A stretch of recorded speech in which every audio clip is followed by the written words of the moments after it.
नमस्कार दोस्तों, आपका इस वीडियो में स्वागत है।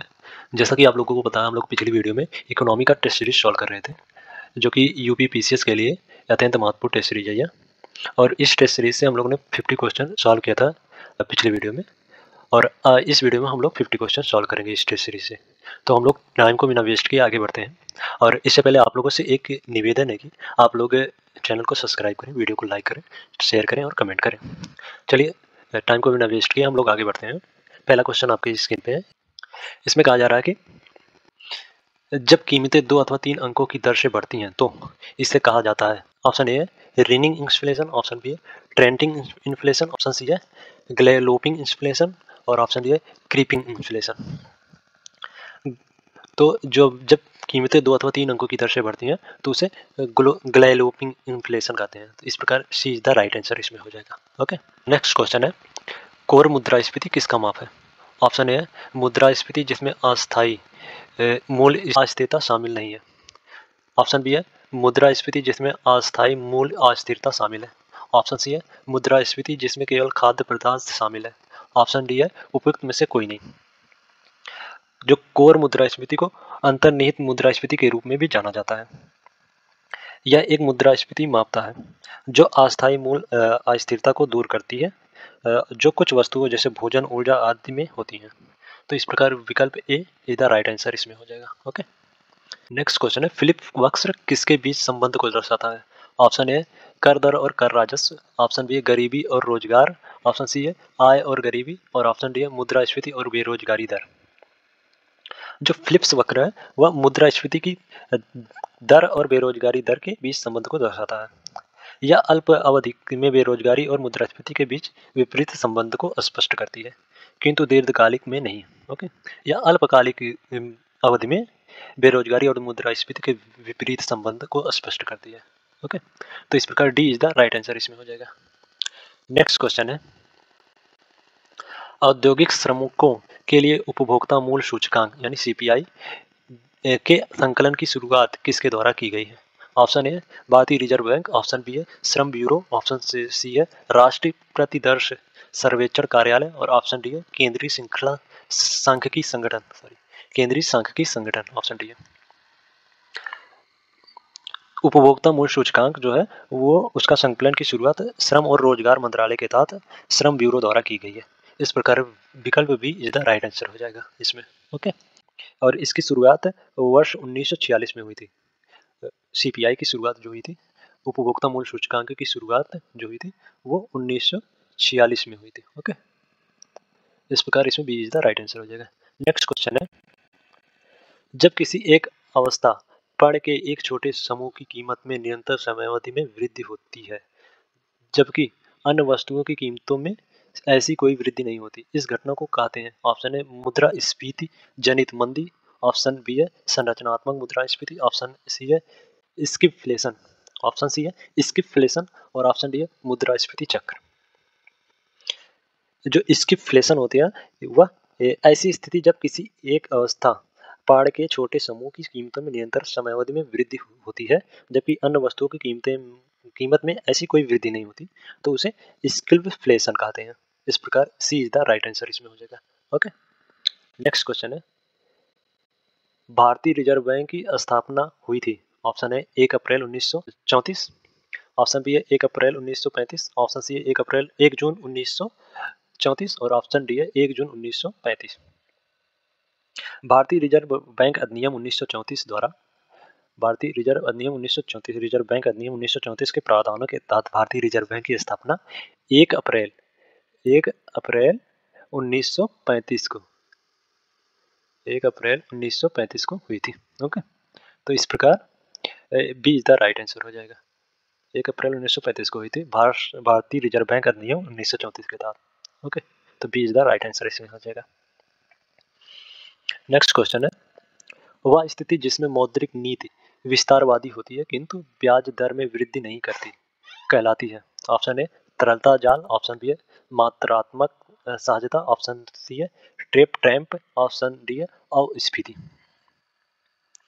तरलता पास या तरलता जाल एक ऐसी स्थिति है जब विस्तारवादी मौद्रिक नीति ब्याज दर आय में वृद्धि नहीं करती और परिणामतः आर्थिक विकास में विशेष योगदान नहीं देती। इस प्रकार ए इज द राइट आंसर इसमें हो जाएगा। ओके, नेक्स्ट क्वेश्चन है वाणिज्यिक पत्र। ऑप्शन ए एक असुरक्षित प्रक्रमय मुद्रा बाजार लिखत जो वचन पत्र के बराबर होता है। ऑप्शन बी है लिखित पराक्रम लिखत जिसमें लिखत के नियमित धारकों को एक निर्दिष्ट राशि का बिना शर्त भुगतान करने का आदेश देता है। ऑप्शन सी है कारपोरेट घरानों द्वारा जारी एक अल्पकालिक सुरक्षा जिसकी परिपक्वता अवधि 7 दिन से 365 दिन तक होती है। ऑप्शन डी है किसी कंपनी अथवा अन्य वित्तीय अस्थितियों में स्टॉक के शेयर जो मुनाफे के बराबर हिस्से में गारंटी देते हैं। इसमें वाणिज्यिक पत्र क्या है ये पूछा गया है। तो जो वाणिज्यिक पत्र एक अल्पकालिक प्रतिभूति है जिसकी परिपक्वता अवधि 7 दिन से 365 दिन तक होती है, जो कारपोरेट फार्मों द्वारा अंगिक मूल्य की तुलना में छूट पर जारी की जाती है। मतलब सी इज द राइट आंसर इसमें हो जाएगा। ओके, नेक्स्ट क्वेश्चन है क्षमता दृष्टिकोण यानी कैपेबिलिटी अप्रोच प्रस्तावित किया गया है। ऑप्शन ए महमूद उल हक द्वारा, ऑप्शन बी है सिम्बो आबे द्वारा, और ऑप्शन डी है अभिजीत बनर्जी द्वारा, ऑप्शन डी है अमर्त्य सेन द्वारा। जो क्षमता दृष्टिकोण है वह अमर्त्य सेन द्वारा प्रस्तावित किया गया था। अमर्त्य सेन ने अपनी क्षमता दृष्टि में कल्याण को व्यापार अर्थ प्रदान किया था। इस प्रकार D is the right answer इसमें हो जाएगा। Okay, next question capability approach Amartya Sen द्वारा किया गया था, तो D is the right answer इसमें हो जाएगा। नेक्स्ट क्वेश्चन है मुद्रास्फीति के दौरान। ऑप्शन ए देनदार को लाभ होता है और लेनदार को नुकसान होता है। ऑप्शन बी है देनदार को नुकसान होता है, ऑप्शन देनदार को नुकसान होता है और लेनदार को लाभ होता है। ऑप्शन सी है देनदार और लेनदार दोनों को नुकसान होता है। ऑप्शन डी है देनदार और लेनदार दोनों का लाभ होता है। मुद्रास्फीति के दौरान देनदार को लाभ होता है और लेनदार को नुकसान होता है, अतः विकल्प एक जो है ए इज द राइट आंसर हो जाएगा इसमें। जब कीमतें बढ़ती हैं तो मुद्रा का अवमूल्यन होता है। हालांकि देनदार उतनी ही राशि लौटाते हैं, लेकिन मूल्य के हिसाब से देखें तो वे कम ही भुगतान करते हैं। ओके, मुद्रास्फीति के कारण वास्तविक संपत्ति लेनदार के बजाय देनदार के पक्ष में पुनर्वितरित हो जाती है। ओके, तो इस प्रकार ए इज द राइट आंसर हो जाएगा। मुद्रास्फीति के दौरान देनदार को लाभ होता है और लेनदार को नुकसान होता है। नेक्स्ट क्वेश्चन है निम्नलिखित कथनों में से कौन सा हार्ड करेंसी के संदर्भ में सही है। कथन एक है हॉट करेंसी बाजार में आसानी से उपलब्ध और दूसरी मुद्रा में विनिमय मुद्रा है। और कथन दो में कहा जा रहा है कि चीनी रिनमिबी और जापानी येन हार्ड करेंसी है। हार्ड करेंसी बाजार में आसानी से उपलब्ध और दूसरी मुद्रा के विनिमय मुद्रा है। तो कथन जो पहला है वह एक सही है। हार्ड करेंसी विदेशी मुद्रा बाजार में प्रयुक्त शब्द तथा हार्ड करेंसी की अस्थायी नाम है। बाजार सुभेगताओं के कारण यदि किसी हार्ड करेंसी का अर्थव्यवस्था में वास्तविक अवधि के लिए तेजी गति से बहिर्गमन होता है तो हार्ड करेंसी को हार्ड करेंसी माना जाता है। विश्व की कुछ बेहतरीन हार्ड करेंसी संयुक्त राज्य अमेरिका की डॉलर, ब्रिटिश पाउंड स्टर्लिंग और चीन की रिनमिंबी और ये जापान की येन और यूरो, ये हार्ड करेंसी है। ओके, तो दूसरा कथन भी सही हो जाएगा इसमें। इस प्रकार C is the right answer इसमें हो जाएगा। नेक्स्ट क्वेश्चन है निम्नलिखित में से कौन सा मुद्रा अवमूल्यन का प्रभाव है। ऑप्शन पहला कथन है निर्यात सस्ता होना, दूसरा कथन है आयात सस्ता होना, तीसरा महंगाई प्रेरित मुद्रास्फीति, चौथा है लागत जनित मुद्रास्फीति। मुद्रा का अवमूल्यन तब होता है जब किसी देश का केंद्रीय बैंक अपनी विनिमय दर को एक निश्चित या अर्ध निर्धारित विनिमय दर पर कम करने का निर्णय लेता है। मुद्रा अवमूल्यन के प्रभाव में आते हैं निर्यात सस्ता होना, मांग प्रेरित मुद्रा, लागत जनित मुद्रास्फीति, किसी देश की क्रय शक्ति में कमी आना, कर्ज भुगतान सस्ता हो जाना, ये सभी मुद्रा अवमूल्यन है या मुद्रा अवमूल्यन को हम लोग मूल्यह्रास भी कहते हैं। ओके, तो इसमें कहा जा रहा है कि पहले में निर्यात सस्ता हो जाना, जी बिल्कुल ये सही है कि मुद्रा अवमूल्यन का ये प्रभाव है, और आयात सस्ता हो जाना ये नहीं है मुद्रा अवमूल्यन का। ओके, और मांग प्रेरित मुद्रास्फीति ये भी मुद्रा अवमूलन का प्रभाव में आता है। लागत जनित मुद्रास्फीति ये भी मुद्रा अवमूलन का प्रभाव है। तो जो ये दूसरा है ये मुद्रा अवमूलन का प्रभाव नहीं है। तो इसमें पूछा गया कौन सा मुद्रा अवमूलन का प्रभाव है, तो 1, 3 और 4 मुद्रा अवमूलन का प्रभाव है। इस प्रकार D is the right answer इसमें हो जाएगा। ओके, 1, 3 और 4। नेक्स्ट क्वेश्चन है विशेष आहरण अधिकार एक कृत्रिम मुद्रा साधन है जिसे विकसित किया गया है। ऑप्शन है विश्व आर्थिक मंच द्वारा, ऑप्शन बी है विश्व बैंक द्वारा, ऑप्शन सी है विश्व व्यापार संगठन द्वारा और ऑप्शन डी है अंतर्राष्ट्रीय मुद्रा कोष द्वारा। विश्व आहरण अधिकार इसे एसडीआर भी कहते हैं। ओके, एक अंतर्राष्ट्रीय आरक्षित अस्थि है। यह मुद्रा नहीं है किंतु इसका मूल्य 5 मुद्राओं के समूह अमेरिकी डॉलर, यूरो, चीन की रिनमी और जापान की येन और ब्रिटिश पाउंड स्टर्लिंग पर आधारित है। अंतर्राष्ट्रीय मुद्रा कोष ने वर्ष 1969 में एक पूरक अंतर्राष्ट्रीय आरक्षित अस्तित्व के रूप में एसडीआर विकसित किया। ओके, यह वह समय था जब मुद्रा और सोना की कीमत संबंधित थी और अमेरिकी डॉलर प्रमुख अंतर्राष्ट्रीय आरक्षित अस्तित्व मानी जाती थी। तो विकल्प जो डी है वह सही हो जाएगा। इसमें केवल 5 देशों के मुद्रा शामिल है, जैसे डॉलर हुआ, अमेरिकी डॉलर हुआ, यूरो डॉलर, यूरो और रिम्बी, येन और ब्रिटिश का पाउंड। ओके, ये 5 इसमें शामिल है। विशेष आहरण अधिकार की कृत्रिम मुद्रा के साधन है। ओके, नेक्स्ट क्वेश्चन है, इसको अंतर्राष्ट्रीय मुद्रा कोष द्वारा विकसित किया गया था। नेक्स्ट क्वेश्चन है निम्नलिखित कथनों में कौन सा व्यापार समूह और भारत के संदर्भ में सही है। कथन 1 है वर्ष 2010 में दक्षिण एशियाई मुक्त व्यापार क्षेत्र की स्थापना की गई और कथन 2 में कहा जा रहा है कि दक्षिण पूर्वी एशियाई राष्ट्र संघ आसियान की स्थापना वर्ष 1967 में हुई। दक्षिण एशियाई मुक्त व्यापार क्षेत्र दक्षिण एशियाई क्षेत्रीय सहयोग संगठन यानी सार्क की मुक्त व्यापार व्यवस्था है जो वर्ष 2006 में लागू की गई थी। तो इस प्रकार कथन जो एक है वो गलत हो जाएगा। ये 2010 में नहीं बल्कि 2006 में स्थापित हुई थी इसकी दक्षिण एशियाई मुक्त व्यापार की। और कौन किया था? ये दक्षिण एशियाई क्षेत्रीय सहयोग संगठन यानी सार्क ने किया था। सार्क ने इसकी स्थापना की थी। ओके, 2006 में। पहला कथन गलत हो जाएगा। और दक्षिण पूर्व एशियाई राष्ट्र संघ आसियान की स्थापना वर्ष 1967 में हुई थी। जी बिल्कुल सही है। ये दक्षिण पूर्वी एशियाई राष्ट्र संघ की स्थापना 8 अगस्त 1967 को हुई थी बैंकॉक में जो थाईलैंड में स्थित है। ओके, इस प्रकार C is the right answer इसमें हो जाएगा।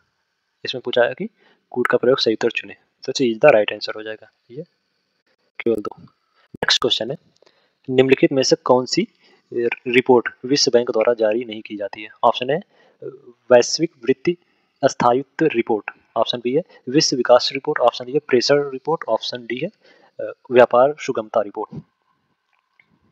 अंतर्राष्ट्रीय मुद्रा अर्धवार्षिक तौर पर वैश्विक वृद्धि स्थायित्व रिपोर्ट जारी करती है।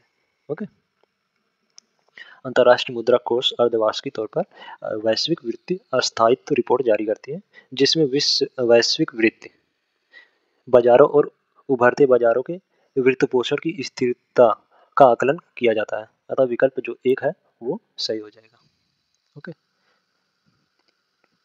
नेक्स्ट क्वेश्चन है मृदा स्वास्थ्य कार्ड योजना की शुरुआत की गई थी। ऑप्शन ए वर्ष 2014, ऑप्शन बी है वर्ष 2015, ऑप्शन सी वर्ष 2016 और ऑप्शन डी है वर्ष 2017। जो कृषि और किसान कल्याण मंत्रालय ने 5 दिसंबर 2015 को मृदा स्वास्थ्य कार्ड योजना शुरू की थी। इस प्रकार विकल्प जो भी है वो सही हो जाएगा। ओके, मृदा स्वास्थ्य कार्ड एक मुद्रित रिपोर्ट है जिसमें जोत भूमि में मौजूद 12 पोषक तत्वों को स्थापित विवरण है। ओके, 12 पोषक तत्व इसमें मृदा कार्ड में होते हैं। ओके, नेक्स्ट क्वेश्चन है आकस्मिक रिजर्व समझौता किससे संबंधित है। आकस्मिक रिजर्व समझौता किससे संबंधित है? Option A ASEAN, option B है ब्रिक्स, ऑप्शन सी है WTO और ऑप्शन डी है सार्क। तो जो ब्रिक्स देशों ने छठे ब्रिक्स सम्मेलन में फोर्टलेजा घोषणा के हिस्से के रूप में वर्ष 2014 में ब्रिक्स आकस्मिक रिजर्व व्यवस्था की पर हस्ताक्षर किया। इस प्रकार B is the right answer इसमें हो जाएगा। ओके, आकस्मिक रिजर्व समझौता जो है वो छठे ब्रिक्स सम्मेलन में 2014 में घोषित किया गया था। ओके, नेक्स्ट क्वेश्चन है निम्नलिखित युग्मों में से कौन सा युग्म सुमेलित नहीं है? ये ज्ञात करना है कौन सा युग्म सुमेलित नहीं है। ओके, पहला है ककरपारा परियोजना ताप्ती नदी पर। ये बिल्कुल सही है, ककरपारा परियोजना जो है वो ताप्ती नदी पर स्थित है, ये सही है। और शिव समुद्रम परियोजना कावेरी नदी पर। जी बिल्कुल सही है, ये शिव समुद्रम भी कावेरी नदी पर स्थित है। निजाम सागर परियोजना मंजरा नदी पर, यह भी सही है। हरिकुंडा परियोजना सतलुज नदी पर। जी बिल्कुल नहीं, ये गलत है, सतलुज नदी पर नहीं, हरिकुंडा परियोजना उड़ीसा के महानदी पर, उड़ीसा के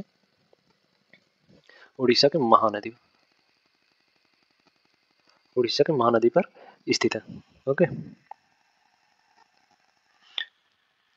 महानदी पर स्थित है हरिकुंडा परियोजना। तो डी गलत हो जाएगा, इसमें कौन सा सुमेलित नहीं है वही ज्ञात करना है, तो D is the right answer इसमें हो जाएगा। ओके, नेक्स्ट क्वेश्चन है निम्नलिखित कथनों में से कौन सा शून्य बजट प्राकृतिक खेती के संबंध में सही है? कथन एक है इसमें सर्वप्रथम कृषि विशेषज्ञ सुभाष पालेकर द्वारा प्रचारित किया गया था। इसे सर्वप्रथम कृषि विशेषज्ञ सुभाष पालेकर द्वारा प्रचारित किया गया था। ऑप्शन कथन 2 में कहा जा रहा है कि यह रासायनिक मुक्त कृषि की एक विधि है। ऑप्शन सी है सॉरी, कथन 3 में कहा जा रहा है कि यह पारंपरिक भारतीय कृषि पद्धति पर आधारित है। नीचे दिए गए कोड का प्रयोग कर सही उत्तर चुनें। ऑप्शन ए केवल 1 और 2, ऑप्शन बी है 1 2 और 3, और ऑप्शन सी है 1 2 3, और ऑप्शन डी है 1 और 3। शून्य बजट प्राकृतिक खेती पारंपरिक भारतीय प्रथाओं के अभिप्रेरित रासायनिक मुक्त कृषि की एक विधि है। इससे सर्वप्रथम कृषि विशेषज्ञ सुभाष पालेकर द्वारा प्रचारित किया गया था सन 1990 में। ओके, इस प्रकार तीनों कथन जो है वो सही है, तो इसमें सी द राइट आंसर हो जाएगा। ओके, नेक्स्ट क्वेश्चन है समुद्री उत्पाद निर्यात विकास प्राधिकरण का मुख्यालय निम्नलिखित में से किस राज्य में है? ऑप्शन ए है कर्नाटक, ऑप्शन बी है केरल, ऑप्शन सी है उड़ीसा और ऑप्शन डी है आंध्र प्रदेश। समुद्री उत्पाद निर्यात विकास प्राधिकरण, इसे हम लोग MPEDA भी कहते हैं, की स्थापना वर्ष 1972 में संसद के एक अधिनियम द्वारा की गई थी। इसका मुख्यालय जो है वो कोची में है, कोची केरल में कोची के में है। ओके, तो B is the right answer इसमें हो जाएगा। नेक्स्ट क्वेश्चन है उत्तर प्रदेश आर्थिक सर्वेक्षण 2023 के अनुसार वर्ष 2022-23 में शिक्षा के लिए कुल व्यय का कितना % आवंटित किया गया था? ऑप्शन ए 10%, ऑप्शन बी है 13%, ऑप्शन सी है 15% और ऑप्शन डी है 9%। तो उत्तर प्रदेश आर्थिक सर्वेक्षण 2023 के अनुसार वर्ष 2022-23 में शिक्षा के लिए कुल व्यय का 13% आवंटित किया गया था। ओके, तो इसमें B is the right answer हो जाएगा। नेक्स्ट क्वेश्चन है केलकर समिति संबंधित है। ऑप्शन है सार्वजनिक निजी भागीदारी मॉडल पर, ऑप्शन बी है भूमि अधिग्रहण से, ऑप्शन सी है चिकित्सा पर्यटन से, ऑप्शन डी है इलेक्ट्रॉनिक अपशिष्ट से। केंद्रीय बजट 2015-16 में वित्त मंत्री ने बुनियादी ढांचे के विकास हेतु सार्वजनिक निजी भागीदारी मोड पर दोबारा विचार किए जाने तथा इसे पुनरुत्थान की घोषणा की थी और इसकी अध्यक्षता विजय केलकर ने की थी। इस प्रकार ए इज द राइट आंसर हो जाएगा। ओके, केलकर समिति संबंधित है सार्वजनिक निजी भागीदारी मॉडल पर से संबंधित है केलकर समिति। नेक्स्ट क्वेश्चन है भारतीय कपास निगम की स्थापना की गई। ऑप्शन ए वर्ष 1965 में, ऑप्शन बी है वर्ष 1968 में, ऑप्शन सी है वर्ष 1970 में और ऑप्शन डी है वर्ष 1972 में। कपास अधिनियम जो है वो 1956 में लागू हुआ था। कपास अधिनियम के तहत 31 जुलाई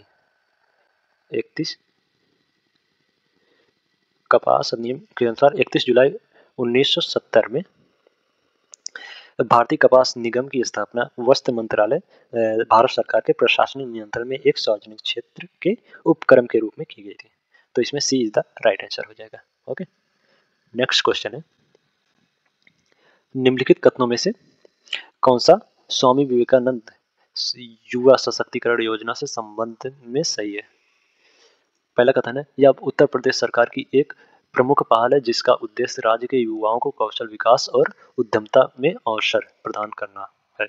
और कथन 2 में कहा जा रहा है कि उत्तर प्रदेश के वर्ष 2023-24 के बजट में इस योजना के लिए 3600 करोड़ रुपए आवंटित किए गए थे। स्वामी विवेकानंद युवा सशक्तिकरण योजना 2023 अथवा निःशुल्क मुफ्त टेबलेट या स्मार्ट बोर्ड योजना 2023 उत्तर प्रदेश सरकार की एक प्रमुख पहल है जिसका उद्देश्य राज्यों के युवाओं को कौशल विकास और उद्यमता में अवसर प्रदान करना होता है। ओके, तो कथन 1 जो है वो सही है। और वर्ष 2023-24 के उत्तर प्रदेश के बजट में इस योजना के लिए 3600 करोड़ रुपए की राशि प्रदान की गई थी। तो दूसरा कथन भी सही है। इस प्रकार C is the right answer इसमें हो जाएगा। ओके, नेक्स्ट क्वेश्चन है, उत्तर प्रदेश बजट 2023-24 के अनुसार मुख्यमंत्री कन्या सुमंगला योजना के लिए कितनी राशि आवंटित की गई है? ऑप्शन ए है 1050 करोड़, ऑप्शन बी है 4032 करोड़, ऑप्शन सी है 2000 करोड़ और ऑप्शन डी है 600 करोड़। उत्तर प्रदेश बजट 2023-24 के अनुसार मुख्यमंत्री कन्या सुमंगला योजना के लिए 1050 करोड़ रुपए आवंटित किए गए थे। इस प्रकार ए इज द राइट आंसर इसमें हो जाएगा। ओके, नेक्स्ट क्वेश्चन है, भारत का पूर्ण रूप से जैविक राज्य है? ऑप्शन है सिक्किम, ऑप्शन बी है त्रिपुरा, ऑप्शन सी है नागालैंड और ऑप्शन डी है अरुणाचल प्रदेश। तो सिक्किम पूरी तरह से जैविक बनने वाला भारत का पहला राज्य बन गया है और त्रिपुरा और उत्तराखंड सहित अन्य राज्य ने इस तरह के लक्ष्य निर्धारित करने का लक्ष्य घोषित किया है। इस प्रकार ए इज द राइट आंसर हो जाएगा इसमें। ओके, नेक्स्ट क्वेश्चन है, वित्तीय वर्ष 2022 में भारत का निर्यात था? ऑप्शन ए 400 बिलियन अमेरिकी डॉलर से अधिक, ऑप्शन बी है 500 बिलियन अमेरिकी डॉलर से अधिक, ऑप्शन सी है 600 बिलियन अमेरिकी डॉलर से अधिक, ऑप्शन डी है 700 बिलियन अमेरिकी डॉलर से अधिक। तो वित्तीय वर्ष 2022 में भारत का निर्यात जो था वो 422 बिलियन डॉलर था, 422 बिलियन डॉलर था। ओके, तो इस प्रकार ए इज द राइट आंसर इसमें हो जाएगा। नेक्स्ट क्वेश्चन है, आर्थिक सर्वेक्षण 2022-23 के अनुसार वर्ष 2021 में एफडीआई प्राप्तकर्ताओं में भारत का स्थान है। ऑप्शन ए 5वां, ऑप्शन बी है 6वां और ऑप्शन सी है 7वां और ऑप्शन डी है 8वां। तो आर्थिक सर्वेक्षण 2022-23 के अनुसार वर्ष 2021 में एफडीआई प्राप्तकर्ताओं में भारत का स्थान 7वां स्थान था। इस प्रकार C is the right answer इसमें हो जाएगा। नेक्स्ट क्वेश्चन है, निम्नलिखित में से कौन सा मुख्य उद्योग है? पहला है कोयला, दूसरा उर्वरक, तीसरा सीमेंट, चौथा इस्पात। नीचे दिए गए कोड का प्रयोग कर सही उत्तर चुनें। जो मुख्य उद्योग हैं वो हैं कोयला, उर्वरक, सीमेंट, इस्पात, विद्युत, रिफाइनरी उत्पाद, कच्चा तेल और प्राकृतिक गैस। ये 8 प्रमुख उद्योग हैं जिनका विभिन्न उद्योगों में आगत की मांग को पूरा करने में प्रमुख योगदान है। अतः विकल्प D is the right answer हो जाएगा। ये चारों जो हैं वो मुख्य उद्योग हैं। ओके, नेक्स्ट क्वेश्चन है, निम्नलिखित कथनों में से कौन सा राष्ट्रीय अवसंरचना पाइपलाइन के संदर्भ में सही है?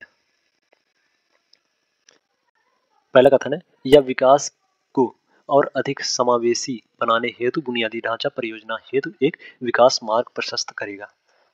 ऑप्शन कथन 2 है, वित्तीय वर्ष 2022-25 के लिए एनपीआई यानी राष्ट्रीय अवसंरचना पाइपलाइन में बुनियादी ढांचा परियोजना हेतु निवेश राशि 100 लाख करोड़ से अधिक है।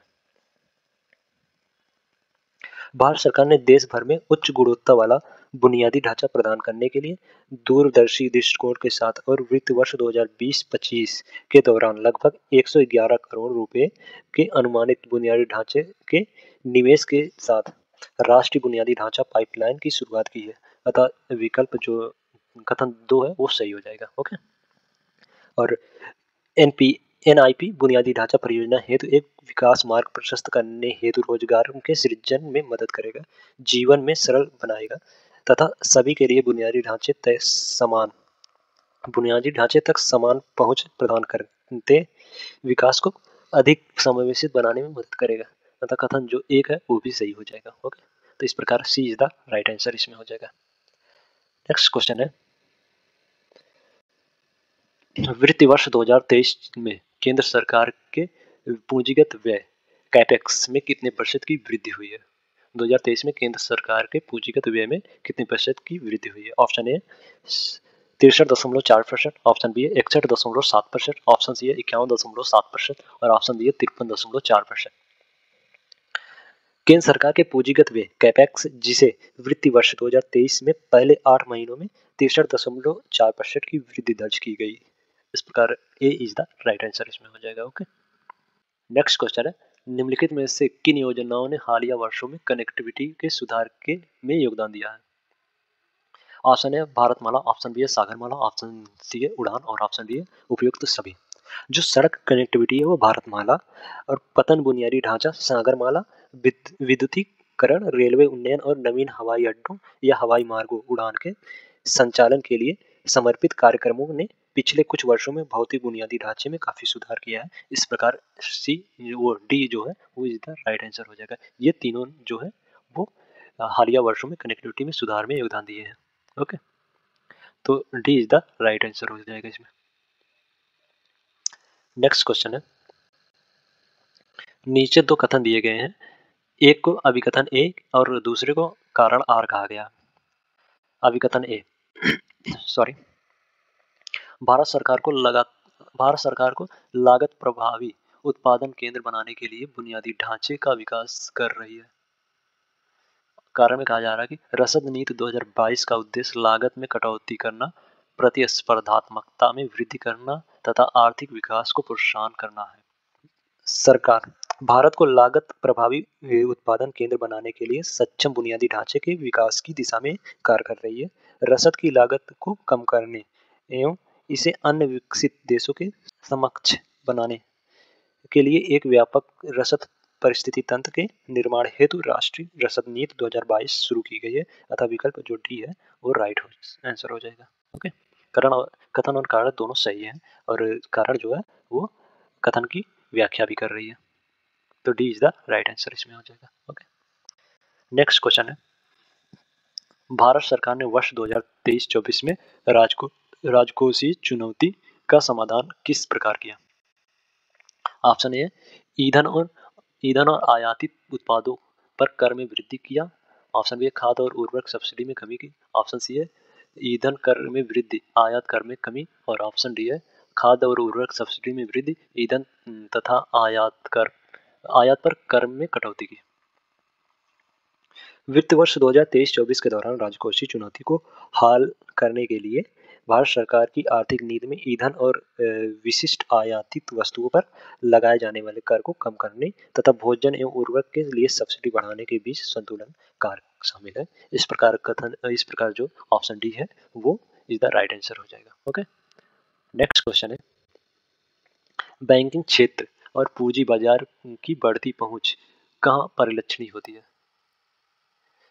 अब इसमें कहा जा रहा है कि बैंकिंग क्षेत्र और पूंजी बाजार की बढ़ती पहुंच कहाँ परिलक्षित होती है? ऑप्शन ए बीमा क्षेत्र, ऑप्शन बी है आवास क्षेत्र, ऑप्शन सी है शिक्षा क्षेत्र, ऑप्शन डी है कपड़ा क्षेत्र। जो बैंकिंग क्षेत्र और पूंजी बाजार की बढ़ती पहुंच है वह बीमा क्षेत्र में परिलक्षणीय होती है। इस प्रकार ए इज द राइट आंसर इसमें हो जाएगा। ओके, नेक्स्ट क्वेश्चन है,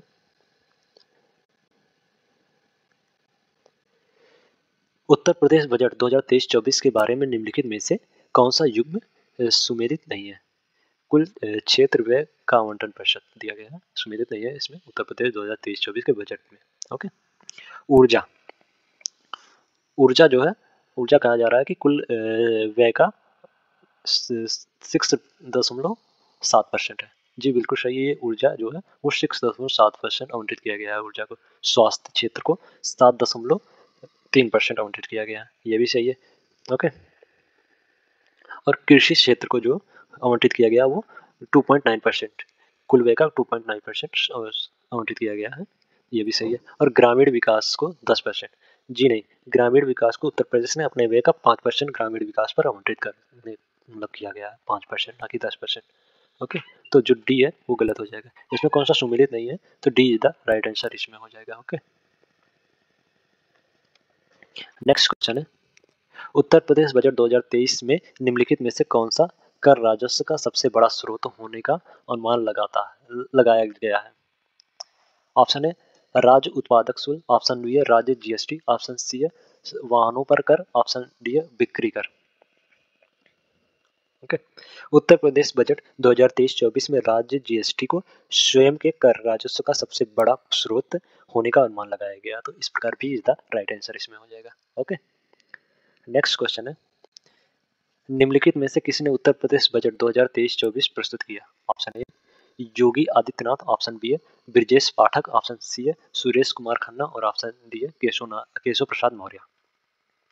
फरवरी 2023 में उत्तर प्रदेश बजट 2023-24 राज्य के वित्त मंत्री सुरेश कुमार खन्ना द्वारा प्रस्तुत किया गया था। इस प्रकार विकल्प जो सी है वो राइट आंसर हो जाएगा। ओके, ये वित्त मंत्री है, उत्तर प्रदेश के वित्त मंत्री सुरेश कुमार खन्ना थे। ओके, नेक्स्ट क्वेश्चन है, उत्तर प्रदेश बजट 2023 के संदर्भ में निम्नलिखित में से कौन सा कथन सही है? कथन एक है, वर्ष 2023-24 में निजी ट्यूबवेल मालिकों की बिजली खपत पर सब्सिडी 50% से बढ़ाकर 100% कर दी गई। जी बिल्कुल सही है, ये 2023-24 में ये निजी ट्यूबवेल मालिकों की बिजली खपत पर सब्सिडी जो है वो 50% से बढ़ाकर 100% कर दी गई। विभिन्न सिंचाई परियोजनाओं के लिए 50,000 करोड़ से अधिक बजट आवंटित किया गया है। जी नहीं, ये जो बाढ़ नियंत्रक और सिंचाई विभाग ने विभिन्न सिंचाई परियोजनाओं के लिए 10,952 करोड़ रुपए आवंटित किए हैं, ना कि 50,000 करोड़। ओके, तो बी दूसरा कथन जो है वो गलत हो जाएगा। इस प्रकार केवल एक इज द राइट आंसर हो जाएगा, सही उत्तर इस प्रकार B is the right answer हो जाएगा इसमें। ओके, नेक्स्ट क्वेश्चन है, उत्तर प्रदेश बजट 2023-24 के अनुसार सकल राज्य घरेलू उत्पाद जीएसडीपी के संबंध में राज्य का राजकोषीय घाटा था। ऑप्शन ए 3.5%, ऑप्शन बी है 4.3%, ऑप्शन सी 2.1% और ऑप्शन डी है 4.7%। ओके, तो उत्तर प्रदेश बजट 2023-24 का मुख्य विषय मुख्य जो विशेषताएं हैं वह वर्ष 2023-24 के लिए राजकोषीय घाटा जीएसडीपी का 3.5% लक्षित है। 2022-23 में यह संशोधित अनुमान के अनुसार राजकोषीय घाटा जीएसडीपी का 4% होने की उम्मीद थी, जो वर्ष के बजट अनुमान के समान है। ओके, तो इसमें ए इज द राइट आंसर हो जाएगा। नेक्स्ट क्वेश्चन है, राष्ट्रीय बागवानी बोर्ड का मुख्यालय स्थित है। ऑप्शन ए गुरुग्राम में, ऑप्शन बी है नई दिल्ली में, ऑप्शन सी है लखनऊ में और ऑप्शन डी है चेन्नई में। राष्ट्रीय बागवानी बोर्ड इसकी स्थापना वर्ष 1984 में हुई थी। एनएचबी की स्थापना 1984 में इसकी स्थापना हुई थी। कौन किया था? Doctor MS. स्वामीनाथन ने की अध्यक्षता में इसकी स्थापना हुई थी और इसका मुख्यालय जो है वो गुरुग्राम में है। तो ए इज द राइट आंसर इसमें हो जाएगा। ओके, नेक्स्ट क्वेश्चन है, निम्नलिखित में से किस नीति को भारत का आर्थिक संविधान भी कहा जाता है? ऑप्शन है औद्योगिक नीति संकल्प 1948, ऑप्शन बी है औद्योगिक नीति संकल्प 1956, ऑप्शन सी है औद्योगिक नीति संकल्प 1969, ऑप्शन डी है औद्योगिक नीति संकल्प 1977।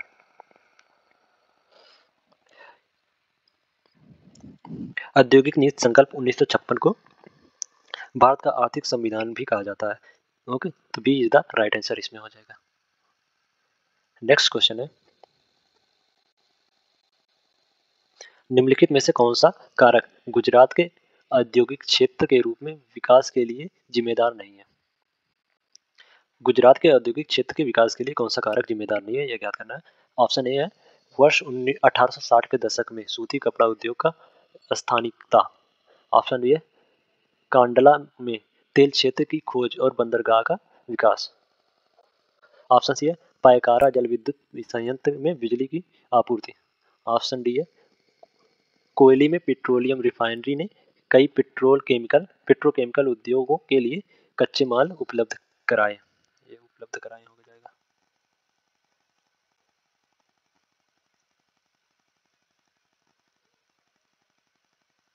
उपलब्ध कराया। ओके, तो इसमें से कौन सा कारक जो है वो गुजरात के औद्योगिक क्षेत्र के रूप में विकास के लिए जिम्मेदार नहीं है? वर्ष 1860 के दशक में सूती कपड़ा उद्योग का स्थानिकता, जी बिल्कुल ये सही है, ये गुजरात के औद्योगिक क्षेत्र में विकास का जिम्मेदार कारक है। कांडला में तेल क्षेत्र की खोज जो और बंदरगाह का विकास ये भी गुजरात के विकास के लिए उत्तरदायी है। और परकारा जल विद्युत संयंत्र से बिजली की आपूर्ति, जी नहीं, परकारा जल विद्युत संयंत्र जो है वह बेंगलुरु चेन उद्योग के क्षेत्र में विकास के लिए जिम्मेदार कारक है। इस प्रकार C is the right answer हो जाएगा इसमें। Okay, C is the right answer इसमें हो जाएगा। सॉरी, नेक्स्ट क्वेश्चन है, नई औद्योगिक नीति 1991 के संदर्भ में निम्नलिखित में से कौन सा कथन सही है? कथन एक है, इसमें स्वचालित मार्ग के तहत प्रौद्योगिकी हस्तांतरण समझौते को अनुमति दी। कथन दो में कहा जा रहा है कि इसने एकाधिकार और प्रतिबंधनात्मक व्यापार व्यवहार अधिनियम का पुनर्गठन किया। इसमें दोनों कथन सही है। नई औद्योगिक नीति 1921 के संदर्भ में इसने इसने स्वचालित मार्गों के तहत प्रौद्योगिकी हस्तांतरण समझौते की अनुमति प्रदान की थी। जी बिल्कुल सही है ये पहला कथन। और इसने एकाधिकार और प्रतिबंधनात्मक व्यापार व्यवहार अधिनियम का पुनर्गठन किया था। दूसरा कथन भी सही है। इस प्रकार ए इज द राइट आंसर इसमें हो जाएगा। Okay,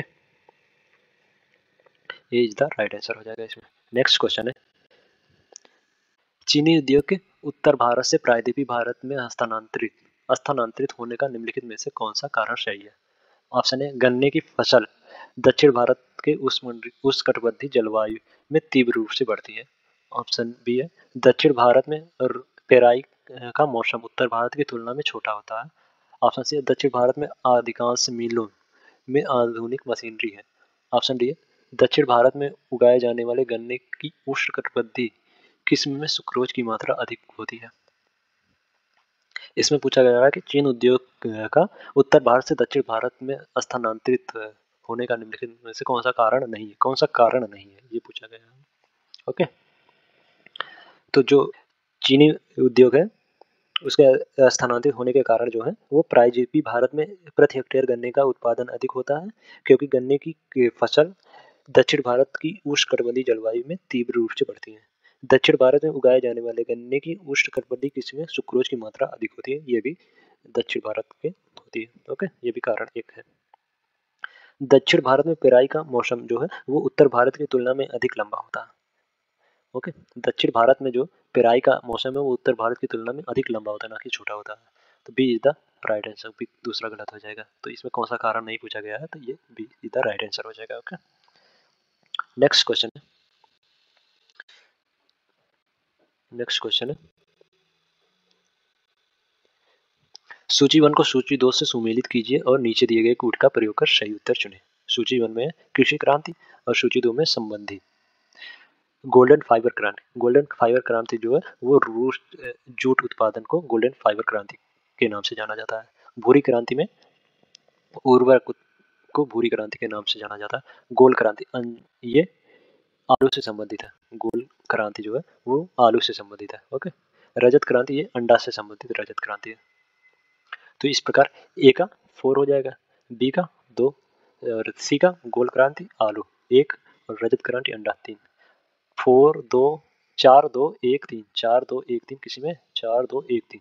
ji, D is the right answer इसमें हो जाएगा। ओके, नेक्स्ट क्वेश्चन है, निम्नलिखित में से कौन सा सरकारों को खाद्यान्न की खरीद, भंडारण, परिवहन और आवंटन के लिए जिम्मेदार है? ऑप्शन है भारतीय राष्ट्रीय कृषि सहकारी विपणन महासंघ।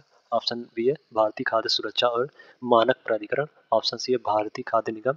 ऑप्शन डी है कृषि और किसान कल्याण मंत्रालय। केंद्र सरकार ने भारतीय खाद्य निगम एफसीआई के माध्यम से राज्य सरकारों को खाद्यान्न की खरीद, भंडारण, परिवहन और थोक आवंटन की जिम्मेदारी संभाल ली है। तो इसमें सी इज द राइट आंसर हो जाएगा। ये भारतीय खाद्य निगम यानी एफसीआई। ओके, एफसीआई के ने ये जिम्मेदारी संभाली है। ओके, नेक्स्ट क्वेश्चन है, भारतीय कॉफी बोर्ड निम्नलिखित में से किस मंत्रालय के अंतर्गत आता है? ऑप्शन ए कृषि और किसान कल्याण मंत्रालय। ऑप्शन ए वाणिज्य और उद्योग मंत्रालय। ऑप्शन सी वित्त मंत्रालय और ऑप्शन डी उपभोक्ता मामले, खाद्य और सार्वजनिक वितरण मंत्रालय। कॉफी बोर्ड जो है वो भारत सरकार के वाणिज्य और उद्योग मंत्रालय के प्रशासनिक नियंत्रण के कार्य के अंतर्गत आता है। ओके, तो इस प्रकार B is the right answer इसमें हो जाएगा।